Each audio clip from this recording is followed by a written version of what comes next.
Hello viewers, আসসালামু আলাইকুম। সবাইকে শুভেচ্ছা জানিয়ে শুরু করছি। ওয়েলকাম টু বিবি বিরিয়ানি।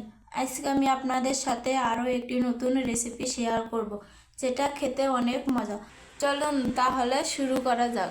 প্রথমে আমি কড়াইতে পরিমাণ মতো তেল দিয়ে নিলাম। তেলটা হালকা গরম হয়ে আসলে মাছের পিসগুলো আমি দিয়ে দিলাম। আমি আগে থেকেই মাছের পিসগুলো কেটে ধুয়ে হলুদ মরিচ মাখিয়ে রাখছি। এই সময় আমি চুলার আঁচটা লোতে রেখেছি, আপনারা চাইলে মিডিয়াম রাখতে পারেন। আমি দুবার উল্টিয়ে দিয়েছি, আপনারা চাইলে আরও বেশি উল্টিয়ে দিতে পারেন। মাছটা আপনারা আরও বেশি উল্টালে মাছটা ভাজা সুন্দর হবে। দেখতে পাচ্ছেন কালার সুন্দর হয়েছে। এই পর্যায়ে মাছ ভাজা হয়ে গেছে, এবার আমি মাছ নামিয়ে নেব। লা লা লা লা লা। মাছ নামিয়ে আমি এ পর্যায়ে তার একটু তেল ঢেলে নিলাম।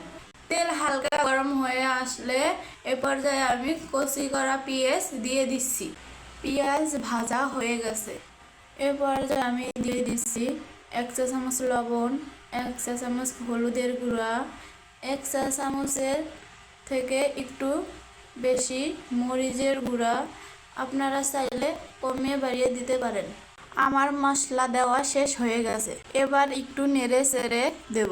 নাড়া শেষ হলে অল্প একটু পানি দেব ও নাড়াচাড়া দিব। এ পর্যায়ে মশলা কষানো প্রায় শেষের দিকে, তেল ভেসে উঠছে।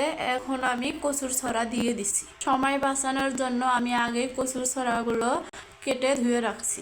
এবার ভালো করে নেড়ে চেড়ে মিশিয়ে নেব।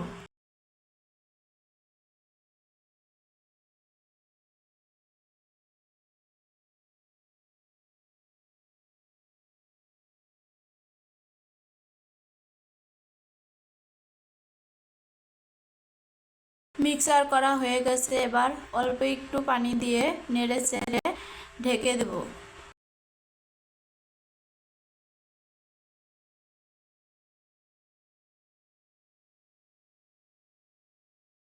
কচুর ছড়া সেদ্ধ হয়ে গেছে, এবার আমি ঝোলের পানি দিয়ে দিলাম।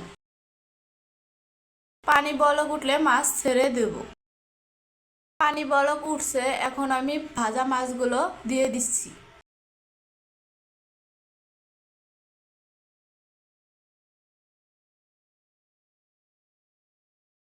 এখন ঢাকনা দিয়ে ঢেকে দিলাম। এখন আমি ঢাকনা খুলে দিয়ে দিচ্ছি জিরার গুঁড়ো। জিরার গুঁড়া দিলে টেস্টটা একটু ভালো লাগে, গ্রানটাও একটু সুন্দর আসে।